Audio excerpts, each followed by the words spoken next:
In Brazil, the death toll resulting from heavy rains and landslides in Petropolis rose to 152.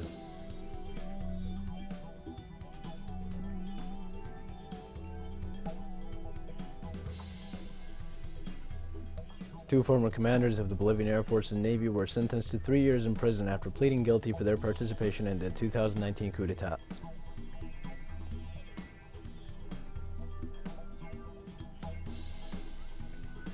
There are reports of new attacks and shelling in the Democratic People's Republic of Donetsk from Friday night past Saturday.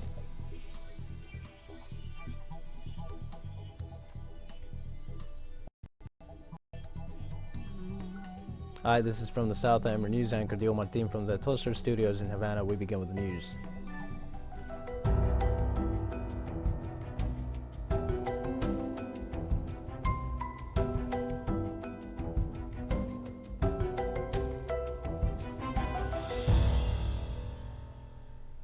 In Brazil, the death toll from the mudslides and downpour in Petropolis rose in the last hours, while rescue efforts are still in motion as teams search for people trapped alive under the debris.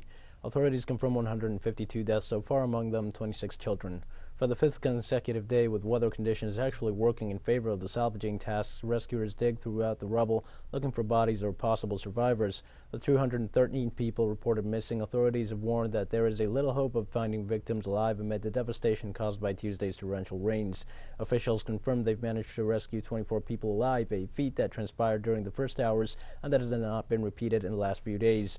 Meteorologists say that during the storm, in only 6 hours more water fell than that which was expected for the whole month of February, and the neighbors report that in spite of the weather warnings, the government did not carry out operations to evacuate the areas at risk.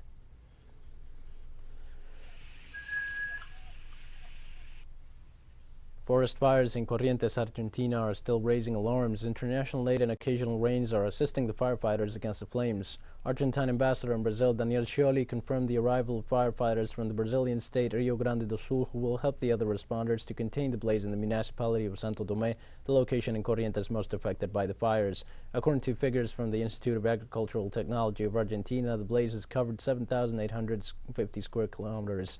Meanwhile, as the disaster teams work to put out the flames, citizens reported in social networks that on Sunday morning it rained in Corrientes province, which helped the emergency crews fight the fires.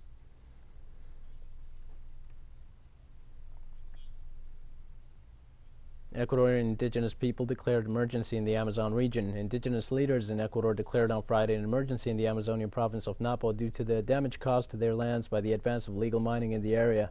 The general coordinator of the Coordinator of Indigenous Organizations of the Amazon Basin, Gregorio Mirabal, informed that the declaration of emergency is supported by various indigenous organizations of the South American country. He also pointed out that in view of the delicate situation in the Amazon region of Ecuador, they will continue to resist and denounce illegal mining activities. Que arroja hasta 40 gramos de oro por tonelada. Desde finales de 2017, Buenos Aires, con 1800. There's been a development in the case of the former president of Honduras, Juan Orlando Hernandez, as the Attorney General's office reported that it is investigating the existence or lack of evidence thereof regarding the pending complaints against him. This was requested by the natural judge Edwin Ortez based on Article 6 of the bilateral extradition treaty between the United States and the Central American nation, which establishes that if the requested person maintains processes in the territory of origin, she must first clarify his or her legal situation. According to official data in Honduras, most of the accused and requested by the United States served trials and sentences in the North American territory. Experts affirm that the handing over of the ex-head of state is unavoidable. Hernandez is accused among charges of conspiracy to import a controlled substance and of use or carrying of firearms such as machine guns and destructive devices, in addition to being charged with the introduction of 500 tons of cocaine into the United States.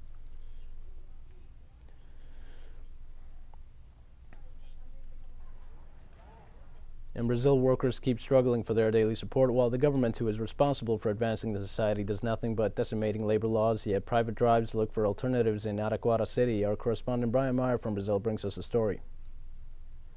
After the 2016 coup, the Brazilian government decimated labor laws.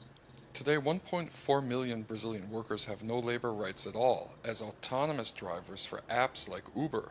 But in Araraquara, a city 200 miles from São Paulo, a group of drivers have set up a cooperative and created their own ride app. Araraquara has an institutional policy of solidarity economy. Without it, it would be hard to implement a program like this. Here, instead of capital exploiting people, the people exploit capital. cooperativism is present in the daily lives of the people. With technical support from the Workers' Party city government, the app, called BB Mobi, rolled out on January 1st, 2022, and already has 400 drivers and 11,000 registered users. Since the cooperative is not designed to make a profit, it charges a small fee to maintain the app and passes the rest of the money to the drivers. Unlike on commercial platforms, cooperative workers using the BB Mobi platform don't have to spend a large portion of their workday earning profits for faceless foreign corporations. The 4-kilometer ride costs 10 reais. If I take a passenger using the most popular ride platform, I'll get around 6 reais. If I drive the same distance from BB Mob, I get 9 reais and 50 cents. By taking control of the means of production and eliminating predatory corporate profit, the drivers are beginning to get their lives back. Now I can work normal hours. I hit my goal a lot earlier in the day and this reduces stress. I used to work 15 hours a day and with the new app, I've been averaging around 8 hours a day. Brian Mir, teleSUR, Araraquara. We're going to take a short break now. Please join us again after this.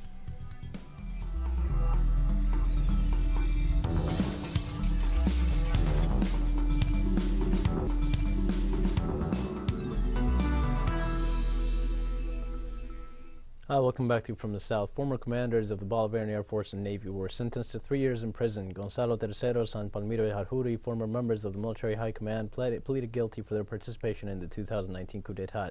The former military chiefs were found guilty of failure to fulfill their duties, commission of crimes, as well as unlawful and unconstitutional resolutions. Both former military officers who had been detained since the mid of 2021 are 2 of the 8 former military and police chiefs accused, along with the former de facto President Yanez for the crimes committed during the coup d'etat against former President Evo Morales in 2019, as well as the violent repression that led to the Sencata and Sancaba massacres.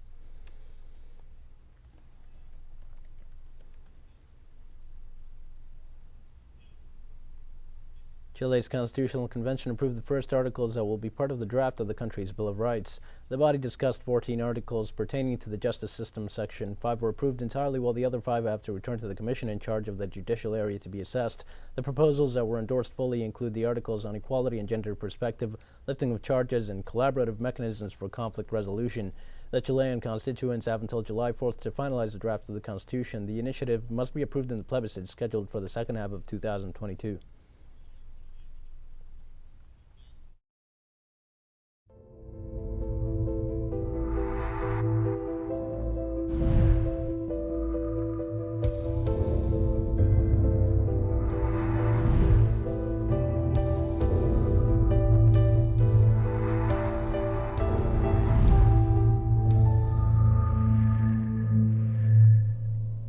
After almost a 2-year shutdown due to the coronavirus pandemic, Ecuador and Peru opened their borders in Huaquillas and Aguas Verdes. Ecuador and Peru authorities have agreed to reopen their land border once the COVID-19 infection indicators have dropped and progress has been made in the vaccination process on both nations.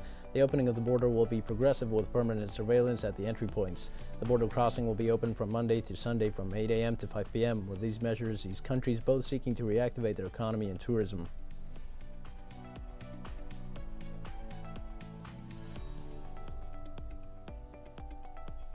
Peru opened its land border with Bolivia. Dozens of people queued across the Bolivia-Peru border as Peruvian opens its land borders with Bolivia after almost 2 years of closures as a protective measure against the COVID-19 pandemic. I come from the city of La Paz. I came after a long time. I didn't come because I knew the border was closed. There was no way, but now I see that it's easier. It's going to economically reactivate the tourism sector and the commercial exchange with the plurinational state of Bolivia. Canadian police in riot gear cleared the main protest hotspot in downtown Ottawa on Saturday using batons and pepper spray, smashing truck windows and arresting dozens of protesters as they moved to finally end a week-long demonstration in the Canadian capital. After a night marked by clashes, protesters held firm, linking arms and hurling gas canisters and smoke grenades at advancing police while chanting freedom. By midday, police, backed by tactical vehicles and overwatched by snipers, said they had cleared Wellington Street in front of Parliament, the epicenter of the trucker-led demonstrations which began almost a month ago in protest at a COVID vaccine rules. As tensions stretched up, Ottawa police accused protesters of launching gas canisters at officers. From Friday on, at least 150 protesters in Ottawa have been taken away in handcuffs, including 3 organizers.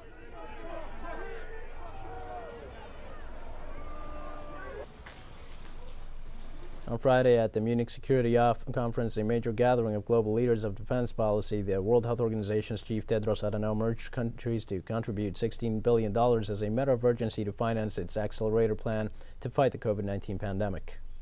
But we can end the pandemic as a global health emergency this year.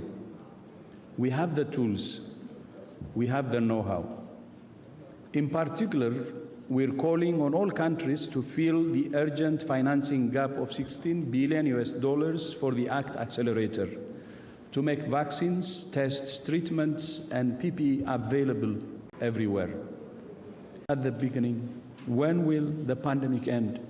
It will end when we choose to end it, because ultimately, it's not a matter of chance, it's a matter of choice. We have more news coming up after a final short break. Please stay with us.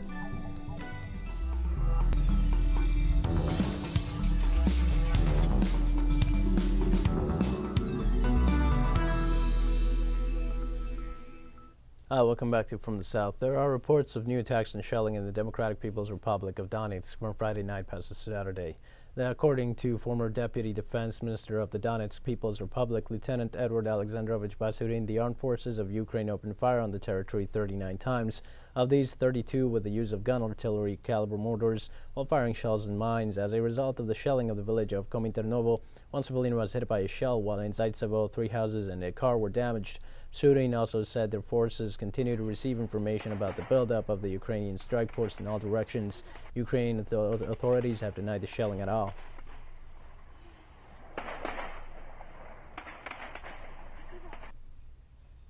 The Russian government warned about the extremely volatile situation in eastern Ukraine and decided to extend the joint military exercises with Belarus. In view of the increased military activity near their borders, the Russian and Belarusian leaders announced the extension of military exercises being held in the context of an eventual aggression of Ukraine to their territories.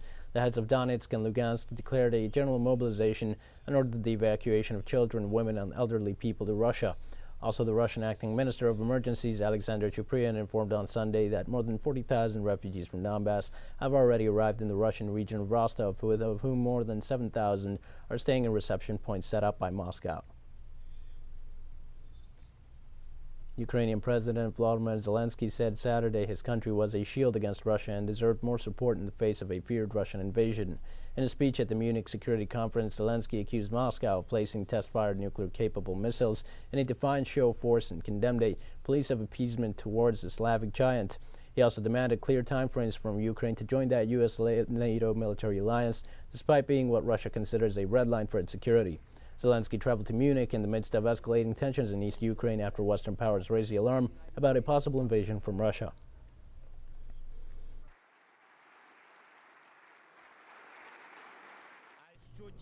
What else can we do now? Continue to effectively support Ukraine, its resilience and defense capabilities. Start a discussion on providing Ukraine with a clear European perspective.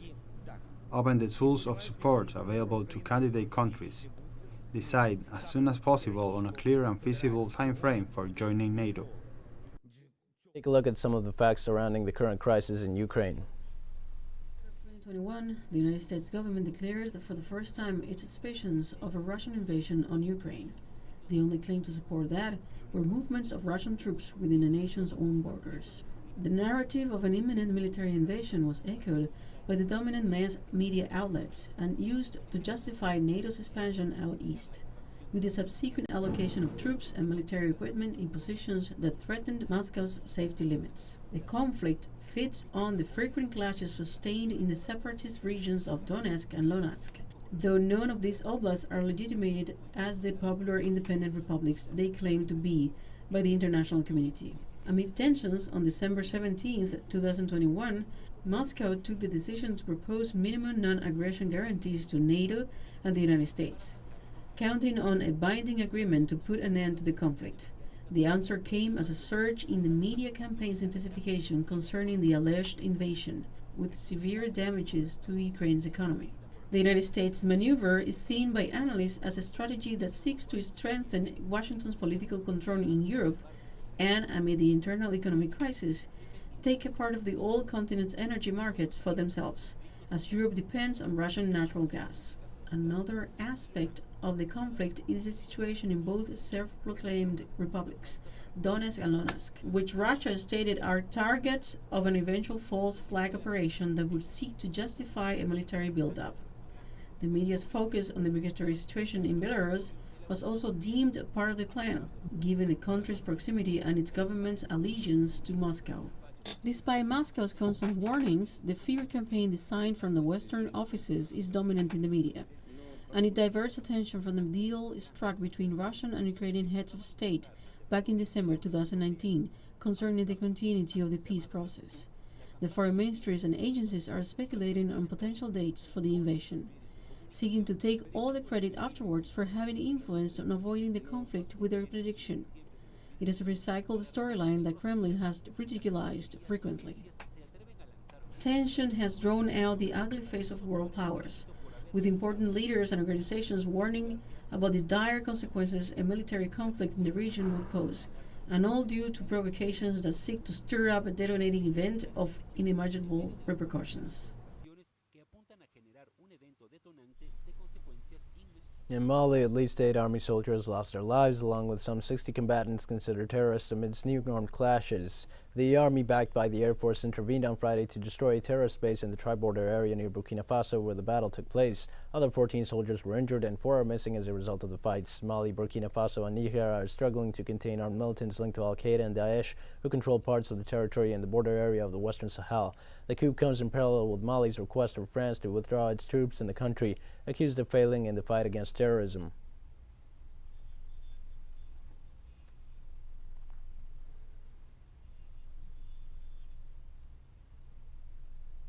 The president of France, Emmanuel Macron, replied to the Malian request with a communique in which he defended his management against terrorism and accused the military board of working less and worrying more to guaranteeing its economic interests with the hiring of mercenaries. Macron described as unsustainable the presence of his troops in the West African nation in the midst of the rupture of relations with that country. In this regard, he confirmed the orderly withdrawal of his troops without compromising their security.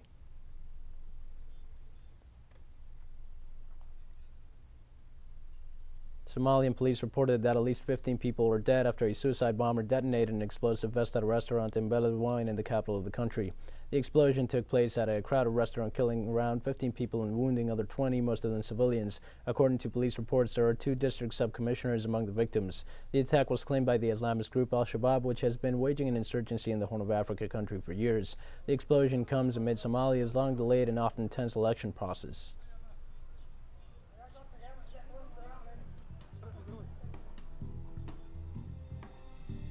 We've come to the end of this news brief, but remember you can find these and many other stories on our website at teleSUR English. You can also join us on social media for all the latest news. We're on Facebook, Twitter, Instagram, and Telegram. For teleSUR English, I'm Dio Martin. Thanks for watching.